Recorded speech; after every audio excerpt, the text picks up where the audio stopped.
What's going on? Welcome to VT Sports. I'm Danny Cannell alongside Chris Mano. We got a fun show lined up for you today. It is draft week. NFL draft takes place on Thursday night. First round, second and third on Friday, Saturday, and it is rumor season. A lot of rumors out there, a lot of speculation. It was one of the most wide open drafts that we've seen in recent memory. Pass number one, everybody knows Fernando Mendoza. Then it is kind of a crapshoot. There's not a lot of certainty of who's going where. So we'll get into some of those rumors, some of the storylines out there. We've also got some other stories that we've got to touch on, including a monster trade before the draft, the New York Giants and the Cincinnati Bengals. We'll break that one down. There is a former wide receiver in Odell Beckham Jr. who was in New York for a workout. What do we think? Do we think it happens? Do we think it's a good move, bad move? We'll discuss that. We've got some cards here sitting up here that we need to rip open this last week, so we'll go rip some cards today as well. And we've got a little bit NBA storylines as well with some rumblings around Steve Kerr and his future in the NBA as the Golden State Warriors head coach, just to name a few. What's up, man? How we doing? I'm great, bro. Everything we talked about last week is in full swing again, right? It's going to be like that for the next couple of weeks, so we should have a ton of material. It should be a lot of fun, and if you like rumors, man, you mentioned it, right? I mean, every minute I hear something. My Twitter is new stuff coming out every second. Oh, it definitely does. Crazy. It is wild season, and you got to be careful because there's fake accounts out there, and there's and then the legit reporters get played sometimes by legit general managers and insiders because they'll float them a story, just kind of get them off the scent of something, or to try to force another team's hand, potentially get some leverage.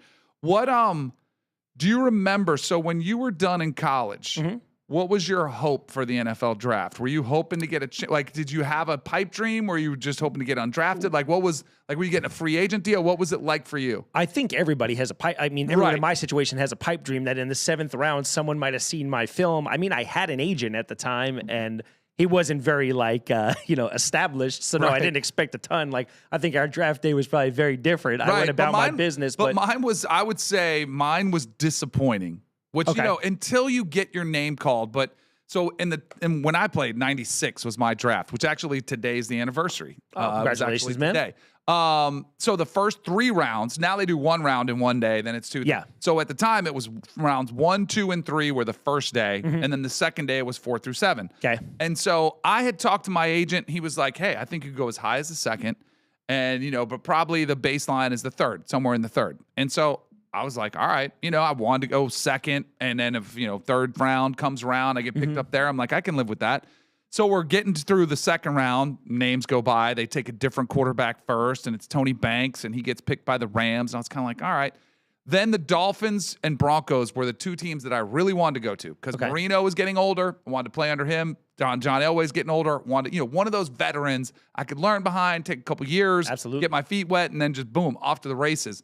They both, the Broncos actually took another quarterback, Jeff Lewis, in the 3rd round. So all of a sudden, the 3rd round ends. And I'm sitting there like, what happened? And there's 3 other quarterbacks that I think taken off the board. And I'm like, I remember specifically talking to my dad being like, should I go play baseball? Because I was after that bummed. Day 1. Yeah, that night. It was the longest night ever. And my agent's like, relax. He's like, you'll probably get taken soon in the 4th round. He's like, we're hearing that's a couple teams interested in you. And so they were trying to encourage me because it is harder to make a team as a 4th rounder. You don't get as much opportunity. Sure. And and especially after you had heard certain things and you're falling, you're like, what's wrong with me? Right. And I was very much having that conversation. And then we got the call, not that far, but it wasn't right away in the 4th round. It was still like a little bit 45-minute wait, and I was kind of dying. And then to get the call, and they say, hold on 1 second for Coach Reeves to come on, and he welcomed me to the New York Giants. That was pretty amazing. Cool. Yeah. And was there something, too, because I think about it today, now it's more days than that. So a lot of people get their whole family and friends together for a party, and if they don't go on that day, do you guys what was your situation? So we did not have a party because I didn't know when it was going to be, but I went and played golf with my brother-in-laws. I had 3 brother-in-laws, so we all went out and played golf. Day 1? Day 1. Okay. And because I didn't want to sit around and watch the 1st round, and then I was kind of timed it up where I would get home middle of the 2nd round. Nice. But even when I got home from golf, I'm like, maybe there's a surprise, and it did not happen. Okay. And then they kind of hung out for a little bit, and it was like my girlfriend at the time. It wasn't a big party. I didn't want to do that. Sure. But my family's pretty tight, so we probably had 10 or 11 people there. And then it's kind of like, all right, well, good night. It's just depressing. It could have been worse, though, if we had a huge party. Yeah. Where you have that and it's like total disappointment. Absolutely. And everybody's like, all right, we'll be all right. And it worked out okay. But I remember it just being kind of disappointing, based on the expectations, which I do feel bad for players now because there's so much coverage of the draft. It's ubiquitous. It's everywhere. And you can find mock drafts all the way from round 1 through 7. They'll do the whole thing. Yep. And so no matter where you are, let's say you think you're going to be a top 10 pick. You probably have one that has you at 5, one that has you 15. And then you start looking at the money and you're like, well, that's a big difference. Maybe you're in the second round. You start looking at the early second versus third. You can find projections from you anywhere. And there's so much information out there. You have no idea where you're going to be headed.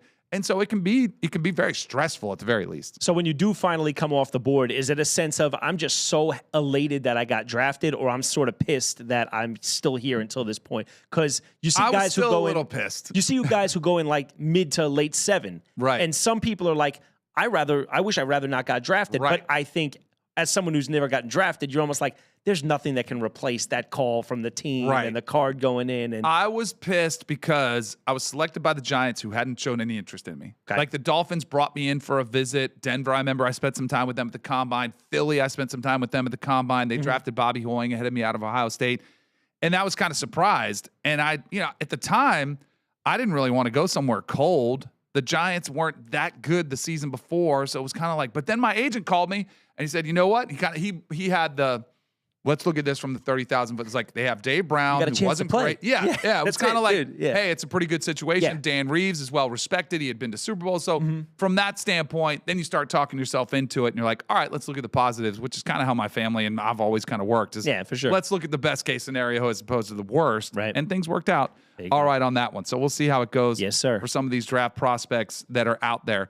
You want to have some fun? Let's do this. So I took the time over the last day or so because I know how crazy things get in these last 72 hours heading up to the draft, how crazy the rumors are, these crazy stories that we hear. Again, we don't know if they're planted. We don't know if they're supposed to set us off. But I made sure that the 8 that I chose were by reputable sources. So they're not like, some slappy in Ohio or Iowa saying something crazy, Right. So these are, I'm going to give you a situation. I'm going to give you reported by. And you're gonna give me a percentage out of 100 that you think something like this might happen. Okay. All right. So we're gonna start off with your team, the Giants. All right. Ooh. And the rumor is that the Giants could take wideout Jordan Tyson way earlier than expected, as early as 5 overall. Now, this was reported by Todd McShay and Rich Eisen, obviously reputable sources. Totally. And most boards have had the Giants going defense first. So out of 100, what do you think? Now, Joe Shane, just so you know a little context, has been spotted at the workouts personally for Jordan Tyson. So I don't know if that means anything to you, but go ahead. Out of 100%, what do you think? I'll say 75%. Whoa, that's a big number. 75. So there's a couple, and this is fun because it's all we've been doing here for a couple weeks. Like there's a couple other players I would rather, like if Jeremiah Love is available, the running back from Notre Dame, I would say jump all over him.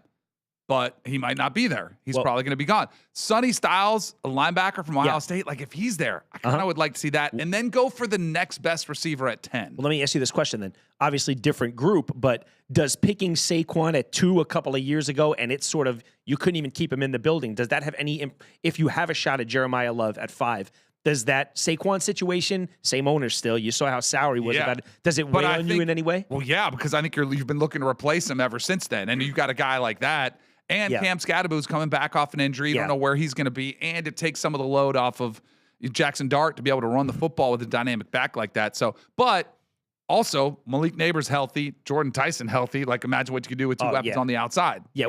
Well, there's only one Jeremiah Love there, too, so I kind of like that idea because at 10, you can maybe go, and we'll talk about how he got that best 10. receiver, potentially, something like that. All right, so 75%. Yeah. All right, beautiful. That's a kind of a big number, bigger than I thought you'd get. Well, because I respect those dudes. I got you. Okay, so number 2. So the Rams at 13 right now are aggressively trying to trade up into the top 10. All right. The possible partner, the rumor is the Commanders at 7, and this has been reported by the Rams Beat, Turf Show Times. So these are guys that are in the building. These are guys that are around the team all the time.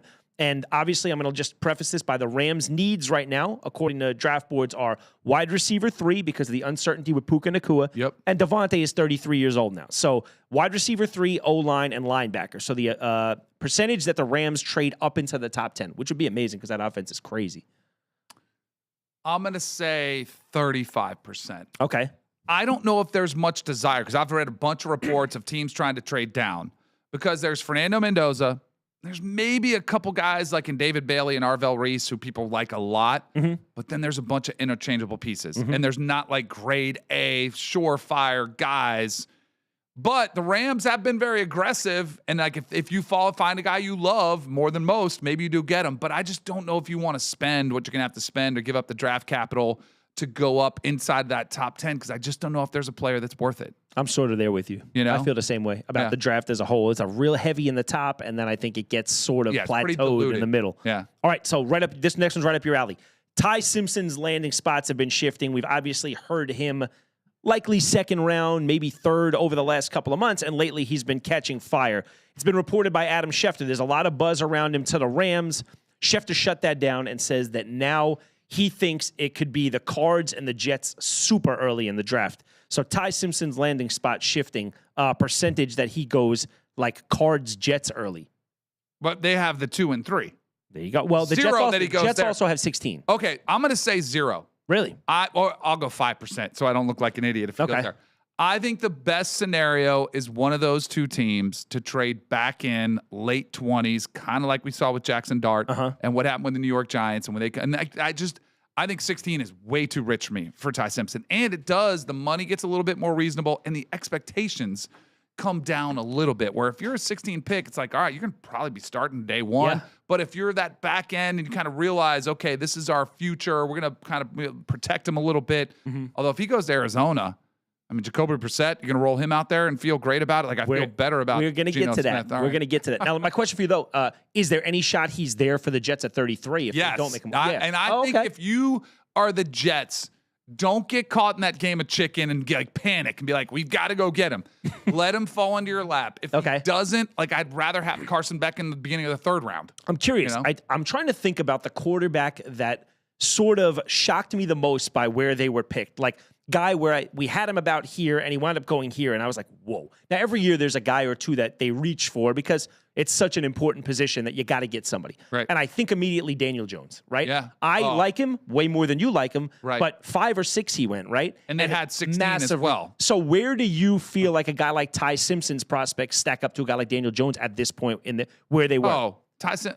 Daniel Jones was a way better prospect. He was. He's bigger. He's more physical. He's a better runner. I think Jackson Dart last year coming out was a better prospect than Ty Simpson. Okay. That's where and I thought that was the perfect spot for the Giants to pick him. I thought moving back into late first round was perfect. Ty Simpson, I think perfect is second round all day. That's where I think his value is. What is it about Ty Simpson over the last couple of weeks? Because this is always you watch a guy at a workout or something like that. Yeah. What is it that made him like he's probably was a third when the season ended and he's catching fire right now? What is it that they're seeing about Ty Simpson that's making them say, you know what, maybe we like him a little more than we thought? I think it's a couple things. One, there's only one quarterback in this class that's worth the salt. And so they have to talk about somebody. So he's kind of vaulted into that solid number 2 conversation. And then because quarterbacks have been overdrafted, it's like, oh, well, how high could he go? How high could he go? And he is an impressive young man. Like he's going to do well in the interviews.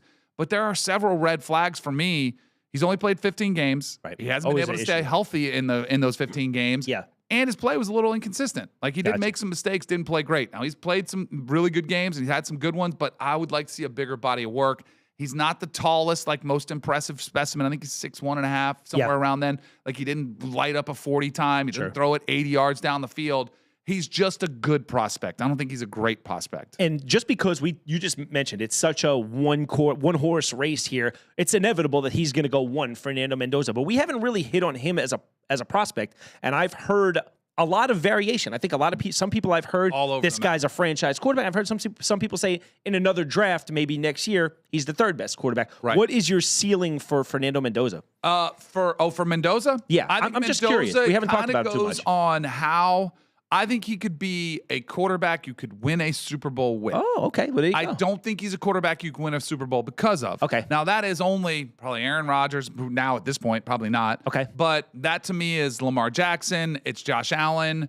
It's Patrick Mahomes. That list is really, really small that you have that one. So I could see him, being a top 10 quarterback if things go well. Okay. And they put the right pieces around him, and Clint Kubiak kind of gets it as a head coach, and They build a run game with Ashton Genty, and you got Bowers, and you got Tom Brady.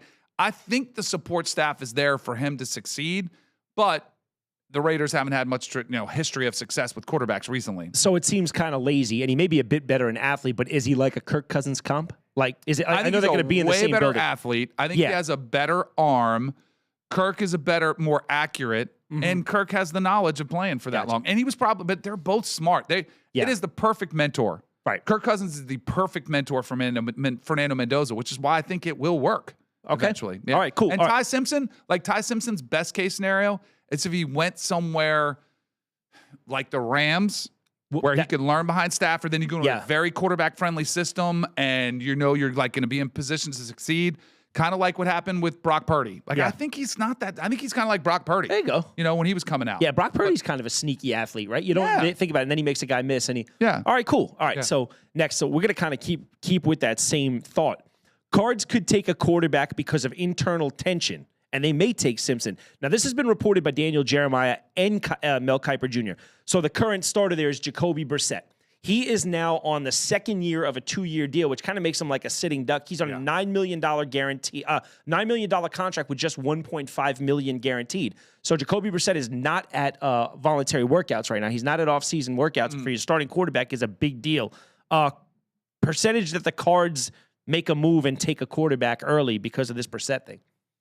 They need something. I think they've got to, and at the very least, it's got to be for the future. Yeah. And I know the quarterback class, and everybody's like, well, you can tank for Arch or whoever's coming out, Sam Levitt, right? Well, one of these guys. Dangerous game. Very dangerous game. So that's where I think, because I've had a lot of bets around the parts that I work, whether it's CBS or Sirius, with different people on where Ty Simpson gets drafted. Now, forever I've held firm and be like, Ty Simpson's a second rounder. Okay. But this is where I could see the Cardinals leapfrogging that Jets 33 to come, nice. And you get the rookie year deal. So I think that they have to take a quarterback. Yeah. Now the question is, and there's been reports they want to trade out of that 2 pick, or 3 pick. I don't know if they want to do that, but I think they do end up selecting a quarterback in the second round at the latest. And how many are in that second pack? Because there's Mendoza.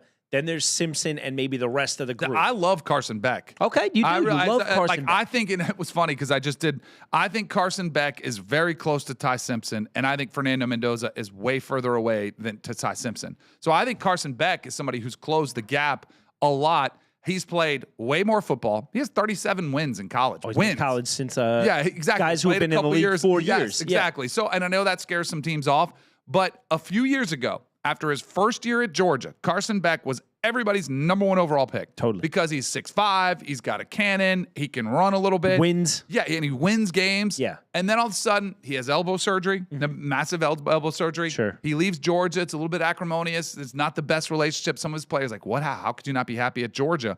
Then this year at Miami, he did not play great in some clutch situations. All 3 of their losses they all ended with a Carson Beck turnover, which is not great. But they were really good. He also won him some games. He helped them beat Ole Miss. He helped them beat Texas A&M. He helped them beat Ohio State, where he played really well. So I think he's somebody who's probably done well at the board in the meetings, and in the workouts, because he's further removed from that arm surgery. And people are like, oh, this guy's got a cannon. Now he's healthy. And most people, I think, project him to be a backup. You gotta have him in that backup. So not a starter. Maybe come in for a couple of weeks if he has to. Best case scenario, all these guys, man, I never said Brock Purdy would have been a starter. So you think Tyler Shuck, I would have never said he's in the conversation for a rookie So one year. Starter in this entire draft. I think the one I would be willing to say, is Fernando, and that's interesting. It. But I do think whoever goes to Pittsburgh, and backs up Aaron Rodgers if he ever says he's coming back. Yeah. I think that's a place with Mike McCarthy that's kind of a winning tradition. I kind of like that spot. And that if that was a 3rd round pick for Carson Beck, goes 3rd round to the Steelers, and he competes with Will Howard next year. Okay. I think that's a situation where you could see him get that opportunity. There you go. Yeah. Okay, cool. I love it. Now, this is one we touched on last week, and I think I know exactly what you're thinking here. You did a great job of describing why, but Jets seem to be pivoting from Arvell Reese more towards David Bailey now. This was reported by Mel Kiper Jr. You kind of let us in a little bit on why David Bailey is such an intriguing prospect coming in. You want to talk about that one quickly? Yeah, this is the ultimate risk versus reward. Do you go for the safer pick, or do you go for maybe the one that has a higher upside? David Bailey is the safer pick. Arvell Reese is the high upside. Okay. But I will say this. David Bailey is not a slouch. When I say safe, I think you think of, he must not be that good. Yeah. He's been the most productive pass rusher over the last 3 seasons, 2 at Stanford and 1 at Texas Tech. He gets after the passer. His sack rate is 22%. Mm-hmm. In his 3-year career, 22% sack rate, or pressure rate. That is higher than Will Anderson Jr. had in college. That's higher than Abdul Carter had in college. And there's one other guy I forget who it is, but it's elite guys that have all been like first-round picks, and Will Anderson Jr. has been incredible. Yeah. Abdul Carter still has a way to go. But his production has matched it. And his one question mark is how to do against the run. I think that's one of his knocks. I think he's better against the run than people think. And I'm partial to him because I got to talk to him. Yeah. He sounds like a pro. He gets it. You know why I think he's actually more impressive maybe than Arvell Reese is because that offenses are gaming strictly for David Bailey. They're game planning. Right. In Arvell Reese's system, you got to worry about Sonny. So Sonny Styles is taking some of the attention away. Caleb Downs is taking some of the attention away. That massive front seven out there in Ohio State is bringing a lot of the attention off of an Arvell Reese, who's a monster, but you can't put everything you have in his direction like teams probably are against David Bailey, right? Right. Totally agree. Great point. Okay, so what is the percentage that you think they ends up being David Bailey over Arvell Reese? You had David Bailey as your pick. I did. So I was trying to find the odds makers because I know at one time, on Monday, Arvell Reese was the favorite. Yes. And is it flipped back now? So now you're getting reports saying it's going to be David. Yeah. Okay, so I'll stick with Bailey because I think of the situation. You need somebody who can come in that you can trust from week 1 to step in and he's going to play. Now he might be a rookie and it's a little bit overwhelming, but I still think he'll be productive enough to where it's not embarrassing. Arvell Reese is so young. Yeah. And he's so he's just long, he's lanky. Now I think he could be really good, but also position, it's a lot of question where do you play him? I think he could be somebody where he's on the bench, why isn't he playing? Why is he number 2 overall and he's not playing? Mm-hmm. So I think, and with that staff and regime, they need somebody who can come in and play right away. Got it. And what is the age to you that it becomes alarming? Because let's be real, an NFL career, it's 5. I mean, most of them are shorter than 3 years. But a guy who you draft here, would you say if you get 6 or 7 years out of that guy, it's a success? So to me, a guy 23, 24, if I get him till he's 30, his age doesn't worry me at all. No. Right? Fact, what's the number where you start to be oh, this guy's kind of, it's a little I worrisome. don't know if there is one because of what you're talking about. Yeah. It's just no one, you're not thinking 15 years down the road. You're hardly thinking 10. Of course. Thinking, I got this 5 to 6 year window. How can I get him? And by the way, there's a lot of older guys in this draft due to COVID, due to all the extra years of eligibility these players have gotten, and the fact that more players can stay in college and get paid. Right. You can be a junior and you can get more money. There was a whole article about how many backup quarterbacks in the NFL are getting pay cuts from how much they made as quarterbacks in college. Riley Leonard is making less as an Indianapolis Colts quarterback than he was a Notre Dame starter. Right. We mentioned Will Howard. He said he's making less as a Steelers backup than he was in college. Yeah. So it allows a lot of players to stay in college longer because they get paid and they make better decisions, which is good. They can get developed a little bit longer.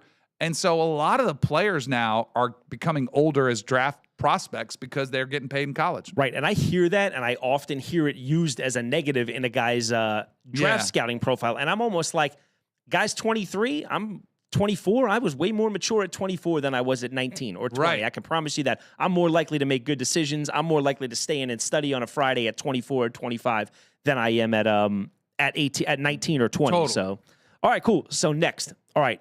The next one is one that I think is going to be interesting for you, and we kind of touched on it a little earlier. Adam Schefter says, Jeremiah Love is rising, and he doesn't make it past 3 to Arizona. Ooh. Man, I'll say, gosh, I kind of hope he doesn't go there, especially if it's Brissett playing quarterback, because I think it could be a long year for him. You know, just you don't have the weapons all around him. But it would not be surprising at all to me. Jeremiah Love is a special player. I'll put it at 50%. Okay. Man, that is high for a back at 3. But I mean, same thing. I mean, I like him at Tennessee at 4. And I also think that the way I kind of see it unfolding is Arizona. If you get Mendoza's off the board, one of those 2 defensive guys, I think they either go with one or the other, whether it's Bailey or Arvell Reese. Yeah. I don't know. I'll put it right around 50%. Just Schefter knows usually what he's talking about, but I really think the sweet spot for Jeremiah Love is that 4 at Tennessee. And I think we talked about it a little bit last time. You made a point of picking a running back at that point is dangerous. But let's say you can look into the crystal ball now, and now you're a GM from now, And you see how Saquon panned out and how Bijan Robinson's panned out and how Jahmyr Gibbs has panned out. These guys have done pretty good getting drafted super high. Does that make it a little more intriguing to you, like seeing these guys, or are you still like, that's I not don't enough have a problem for me. with it. I think Jeremiah Love. I do. I think there's a track record of it, like of the success of the running backs. I also think there's been a reemergence of the running game Absolutely. in the NFL. I mean, I know Kenneth Walker wasn't the start of the whole season long last year for Seattle, but the run game was a big part of it. Saquon, look at what he did for the Eagles. Even Christian McCaffrey. Now, I know that he wasn't drafted by 49ers. He was drafted by Carolina, but he's helped elevate that whole system. I mean, and Derrick Henry, look at his pairing with Lamar Jackson. I think the running back position is sort of back because it was 4 or 5 years ago. Remember, everybody's like, don't pay them. Yeah. And running backs were having meetings, like trying to figure out how do we get more leverage. Well, the cyclical nature of the NFL philosophies has come back where the run game is more trendy. And Bijan's a great example of recent success. Right, and with Derrick Henry being your outlier, obviously all these guys changed the game in the passing sense too. So they're not picking guys there that they're going to hand the ball off to 30 times a game. They're picking guys that they're going to give the ball to 18 times a game and they're going to catch 6 footballs too. So they've completely changed with the change of that offensive system. So, all right, cool. So Jeremiah Love 50-50 to make it past Arizona. I think best player in the draft, in my opinion. I think he's the best player in the draft. Jeremiah Love? Yeah. Okay. I agree. All right, so the next one, we're almost done. So this is going to be the next one is Brett Veach from actually Kansas City, the GM. He's on record saying this is going to be a massive trade-heavy first round. He expects that there's going to be like 5 or more trades in the first round.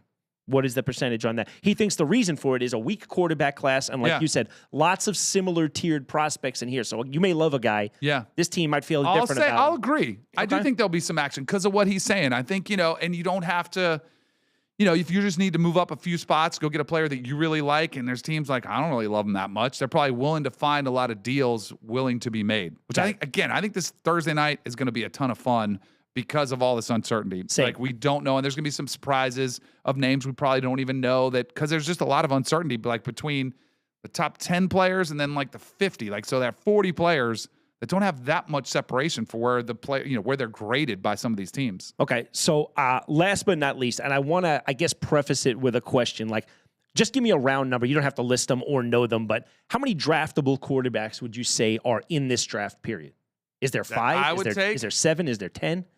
Last year, I think there were 12 quarterbacks taken. Like, there's going to get some that are scooped up in the late rounds, 6 and 7. I'll say 10. Okay, so 10. Yeah. So the Athletic and ESPN are saying that this quarterback class is so weak that teams that need quarterbacks are still considering completely punting on it and waiting till 27, where they can get a potential game changer in the 3rd or the 4th or the 5th, because there's so many. Yeah. What are the odds that, after Mendoza and maybe 1 or 2 others, teams just kind of punt on the draft period? Like, if you gave me, like, if we were doing a bet and it was like 5.5, 6.5. That's what I'm saying. Over under. I might go around there. Like, if it was 6.5, I might go under. Because you fall out of love quick with quarterbacks that had pretty nice, careers. Diego Pavia, his name was out there. Yeah. I think Schefter said he's hearing that maybe he does get drafted. I don't think he does. Like, and maybe he gets an opportunity from Tennessee to come in because it's a fan favorite, is a local guy that played in Nashville, but he's not going to play.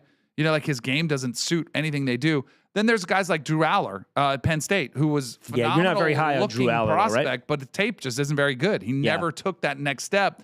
He could, but I could see a team totally falling in love with him because he's 6'5", he's got a cannon, really nice kid, but he just never developed. So I would say I agree with that report that I think there are a lot. And now you got to be careful with this because they're saying next year. Wait till you see next year's class. It's going to be so talent rich. But I think the teams are going to buy into it because they're just not that enticing prospects out there this year as quarterback. Right. Yeah, I think a lot of us feel the same. All right, Dan, so you aced them. Yeah, all 8, bro. I appreciate you, man. Thank you. All right. That was fun. Let's get some of the news, by the way, because the New York Giants have the 5th pick and the 10th pick due to a trade with the Cincinnati Bengals where they send Dexter Lawrence to Cincinnati. I thought this was, now it's expensive, but for the Giants, I thought they absolutely crushed this because they had a disgruntled player who said he didn't want to be there a week ago. They found a trading partner, and the Bengals are willing to send him a 10th overall pick. I thought that was pretty rich for the Bengals. I thought the Giants had the way better end of this trade. Yeah, I agree with you there. I think everybody was shocked. Not that Dexter Lawrence, there was a market for him because he's a stud, all pro. There's been a couple of knocks on him though. He's hefty. Yes. He looks like he's sitting about 375 right now, man. A little Vince Wilforky to me. But the rumor is he's like, from Monday to Saturday, he's not the hardest worker, which I think rubs some teams wrong. That would rub me wrong as a teammate. Absolutely. So, yeah, I think getting a 10 for him is a massive win. At the same time, I think this heats up. What do you think kind of situation this puts Joe Shane in now? Right? Because I think he's already on less steady footing than he was. You better hit on these two picks. Better, right? Yeah, you got the 5 and 10. And we talked a little bit about what they could do, and there's a lot of different options. You could go with tackle, build up the offensive line, receiver, running back, defense. Sonny Styles is a freak. There's a lot of different directions you could go with those 5 and 2 or 5 and 10. Do you go, because the defense wasn't very good last year? Yeah. Like, do you focus on that one and kind of help the defense to help out Jackson Dart, or do you try to get him a running back or an offensive lineman or a receiver to kind of give him more weapons? That's a really interesting debate that they're having right now. Yeah, that's sort of the tough part of being the number 5, pick, right? You have so many holes. You got to decide. I think a lot of it's going to depend on. I mean, you could address the offense and the defense at 5 and 10. Right. Sort of the hottest. The hottest position group to me now lately. And this is, maybe I'm a little biased, but it seems like it's been the receivers, because I've heard 4 or 5 of them now that have been like there's been whispers of them maybe going in the top 15. Obviously, we know Carnell Tate. We know of Jordan Tyson. We know of Mekhi Lemon. Yep. And now I'm hearing Omar Cooper. Yeah, Omar Cooper's got an outside shot of getting in that top 15. So do you think one of those guys, because that adds a little bit?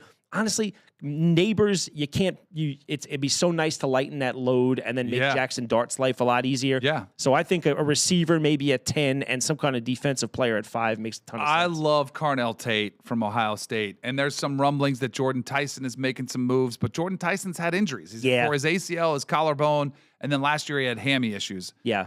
And you're having Malik Neighbors come back off of a surgery. So, I'd rather see Carnell Tate, the success that Ohio State receivers have had, and I would love that. If you're Jackson Dart, you got to be like, if they pick up 2 offensive weapons at 5 and 10, boy, if you're Jackson Dart, that squarely changes the narrative too. Like, all of a sudden, the expectation for Jackson Dart is, oh, you're gonna be that much better next season. Yeah. I kind of vibe I get from like the beginning of it. I get a Carnell Tate more like a Devontae Smith type. Like, he's not like super overly physical or like a freak like that, where Jordan Tyson is. Yeah. Jordan Tyson's a freak. Yeah. Jordan Tyson's the kind of guy where if you told me there were no issues whatsoever, I'd probably say take Jordan Tyson like all day long. Right. I think Jordan Tyson has the higher upside. Like, I think if he comes into the league and stays healthy, Jordan Tyson's like an all-pro caliber talent. Absolutely. Yeah. And you could look foolish if you pass on him, but if he gets hurt, you'll be like, yeah, we were right. Am I mistaken? Was Jordan Tyson with Coach Prime in Colorado and then made a move? Why did Coach Prime not? There's been some, in fact, I just saw a clip that I guess Jordan Tyson, he left there and it wasn't on great terms, but it's unclear if Coach Prime cut him and said, hit the door, or if he said, you have to earn your spot. But apparently when they played each other, when Jordan Tyson was at Arizona State, I saw Coach Prime telling the story that Jordan Tyson came up and apologized to him for the way things ended. And Prime was like, don't you ever apologize to me, young man. Like, you got the right future, and I'm going to be rooting for you. So, yeah, he was at Colorado, which is kind of crazy, because imagine if he would have been there with Shador and Hunter. Oh, yeah. That would have been that would have been absolutely remarkable. All right. One more New York Giants story. Odell Beckham Jr., who's been looking for work, was getting an opportunity in New York for a workout. You give me the odds, 0 to 100. What are the % chances that he becomes a New York Giant? See, nostalgia in me wants to see this so bad, because I hate the way it ended for him with the Giants. A lot of people, I think he gets a bad rap, obviously because of the character he sort of played. I don't want to say the character he played, but a lot of people deem him one of the most overrated players in football history because he made that one catch. Odell Beckham was absurdly productive for like 3 or 4 years of his career. Malik, I don't know if you can pull the stats from like his first maybe 4 years. Odell Beckham was like 13, 14, 1,500 and touchdowns every game. I mean, he was 9, 10, 11, 12 touchdowns. I think he got a big case of the grass isn't always greener. I think he wanted out of there. He got whatever sort of bad vibes he got from New York. And ever since he left, I think he wanted to come back. Yeah. Do I think he ends up back in the building? The reason I don't is because right now I think Odell Beckham is a 3, probably at best, more likely a 4 over 5. Right. And if I'm going to bring a receiver in who does that, he better play some special teams. He better return some punts. He ain't doing that. I don't think he's doing that. No. So I think the nostalgia New Yorker in me says maybe 25%. The realist in me says probably 5 to 10%. Yeah, I think so too. And I don't like saying this, but it could become a distraction. You know, just it's Odell because he gets so much. Now, if he comes in and just goes to work, but he loves the attention, okay, that he's going to get a microphone in his face all the time. Well, what if you get a vibe from Odell Beckham, an LSU legend, Malik Neighbors, LSU legend? Yeah. Looks like they might bring in another receiver. And you feel some sort of contrition from Odell where, like, I want to come back and I want to let these kids know, like, the opportunity you have here in New York is like none other place. Go do this the right way. I made the mistake of leaving. Could you see him in some sort of mentorship role? I would hope that's his sell. Yeah. But I haven't really heard him say much of that. You know, I would want to hear him. But then I think maybe it is attractive to where, okay, you could be a mentor to these two young guys. I think that absolutely could be something you could possibly see out there. I mean, this is Flag. He had the one-handed catch, a couple catches. Oh, yeah, his hands are going to be there forever. It's just going to be a matter of can he get free and can he stay healthy? Because, look, what's he, 33, 32? Is he even 33. Younger than? He's 33. Dude, hasn't played since 24. You know what? And in 24, he only played 9 games. But Dan, 33 in 26 is not 33 in, 2010, man. These guys are, who else is 33? Peptides, like, you got healthcare, there you go. I mean, who else is 33 right now? Like, I bet you if I Googled, like, if I chat GPT best 33-year-olds in the NFL right now, I can find some really good players. Really good. Yeah. How many receivers? Yeah, let's see. 33-year-olds in NFL. I'm looking up one, but I don't know. Devontae Adams, 33. There you go, man. I mean, but he's like the physical specimen. And he's never missed time. And we talked about it last week. Missing time as an older, injured athlete is your worst nightmare. You know what I mean? Yeah. You don't want to miss that time. But I want to see real quick if we can find it. Olds. Cooper Kupp, 32. Cooper Kupp's he's sort of regressed, right? That's not a good that's not a good case study for Odell. I'm just giving you some comps to like what you're working with. Let's see. All right, it's coming up. There's some of the best current 33-year-olds. So Devontae Adams, Cameron Jordan, Travis Kelce is, that's a bad one too. 36 or something though, right? Yeah, this thing is not right. Come on, ChatGPT, do better. Do better. Yeah, so all right. So I think probably 10% is the number I'd give you. I would love to see it. I don't know if it's in the cards for him. I think, again, with Joe Shane, too, being on the hot seat a bit. That's you know what? You know what's interesting, though? Real. Come to think about it, didn't he spend a little time in Baltimore with Coach Harbaugh? Yeah. I wonder what kind of relationship those guys have. I wonder if that changes. Well, that makes a little more sense to why maybe you got a favor of, sure, I'll let you come in and see what you got. That doesn't necessarily mean you get the off, absolutely. Offer, but that does make sense that he would at least do him solid and say, all right, we're going to give you that chance. Because, he was there, right? Yes, I know he was there at some point. I'm not exactly sure until when. Right? He was there for a little bit. How much time did he spend there? He was... And was he productive there? Baltimore. For one season in 23, he had 35 receptions, 565 yards, 3 touchdowns. And how many games did he play? 14. Played 14 games, and he had... Yeah. All right, so he did more than he did in Miami, and it was. But I think it is the relationship. It was amicable, I suppose, right? All about relationships. Yeah, absolutely. He doesn't get that offer. If it wasn't good with John Harbaugh. Oh, dude, I remember Urban Meyer brought Tebow in 8 years after he retired as a tight end. So exactly. All right, well, Odell, man, I'm rooting for you. I hope. Not that Danny said one way or another, but I would love to see it again, man. I would say another 10%. Another 100-yard game from Odell in New York. Oh God, that'd be amazing. That would be absolutely spectacular. That'd be amazing. We're kind of got to wrap up. A little bit of a time crunch here today. I think you're going to do some stuff later in the week, right? Yeah, absolutely. And you've got a lot of stuff going on that we can man. help. Well, we have a lot of stuff going on. Yeah. We've been popping out a lot of these really interesting, useful, valuable things before and after the show. These are going to come out in the next couple of weeks. And we've been doing some cool stuff here. I think that over the next couple of months, we're going to start kicking it up to a different level, man. Let's, do you want to rip a pack or two here before we go? And then we'll finish it out. What's the saying? Does a bear what in the woods? Right. I always want to rip a couple. All right. So we got 3 in here, guys. We're going to get through them quick. We won't spend as much time as we normally do, but we got them here. So let's get them out. Unless we hit something. That's true. Unless we hit something. That's true. And they'll hold the flight for you then, right? Yeah, right? There we go. 3 for you, 3 for me. You want to go first? Get us started? Sure. I'll see what we got. I do like, so what pack is this we're looking at? So this is cool. This is Prism draft picks. So these are rookies from last year and then some current NFL stars or former NFL stars in their college uniforms. Gear, right? Yeah. Here we go. Quinshad Judkins. Okay, nice little Ohio player. State. It's a good rookie absolutely. card. Jalen Noel out of Iowa State. That was his last spot. Yeah, I thought he was at Texas for a minute. Emeka Buka. There you go. Oh, with stud. Little green? Yeah, Little green on it? I like it. that. He was somebody that people were. He got drafted higher than people expected, and I think he played better his rookie year than people he's thought. a good player, man. Jack Betch, who was his brother, had the tragic story. Oakland, but yeah, he's Oakland. been a great story. He's not Oakland, he's Las Vegas. But yeah, what a great story. And James Cook. Okay. That's pretty solid. Good player. Some good players. All right, we're going to start off. But I do think this green. So who we're chasing is probably Arch. We're chasing maybe Genty, maybe Teteroa McMillan. We start off with a Bryce Underwood. That's kind of a cool one. Oh yeah, that's a great one. We got a Emeka, but a little less color, so that one's not as impressive. We got a Brendan Sorsby. That was the highest paid quarterback in this year's class, going to Texas Tech. He could be in the conversation for Heisman and national championship. That could be one. And he's at Cincinnati? He was at Cincinnati, transferred to Texas Tech. Okay, there you go. Dion Burks. And we got James Pierce Jr., who had quite the interesting offseason. Yes, he did. James Pierce Jr. Did he get in any more trouble? All right. We got Jordan James, a little running back. They're out of Oregon. Oh, how about a kicker? And how I feel about the kickers. Oh, I was about to throw up the U, too, because I saw the logo. I saw the uniform. Dion Walker. Okay. There you go. A little purple. All right. Love that. Shamar Stewart. Hasn't really lived up. He was somebody who was, here we go. Little Eli Manning. Hey, Ole Miss. love it. There's a classic love that one. Is it true that if I went to Eli Manning and got this signed, it is less than if you pulled it from a pack sign? Is that true? I don't know. Somebody told me that. But like it depends.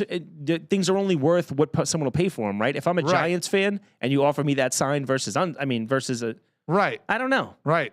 I don't know. Yeah. All right. Landon Jackson. All right. Oh, there he is. There's Carnell. Ooh, that's a nice one, too. And how about Travis on the Fearless? Oh, that one's kind of cool. I think I have that one at home. Let's stand Carnell up because he's about to have a big week. Yeah. We'll put Travis here because he's a Heisman Trophy winner. Ooh, Jaden Daniels. Little Jaden. Okay. Yeah. I think Jaden's going to have a bounce back year. I think so, too. There's time they might draft a receiver to help him out. That's true. And R.J. Harvey. Yep. I got a bunch of R.J. Harveys. Yeah. All right. Oh, here we go. Donovan Ezraku. What school did he go to? Boston College. There you go. Luther Burden III out of Missouri. I thought he was going to be a little bit better, but he's pretty solid. Oh, there we go. Little Arch Manning. That's beautiful. Recruits in Love green. that. Come on. And he shot his number on the back? No? Okay. Okay. We got to put that one in the app afterwards and see if it's worth anything. Yeah.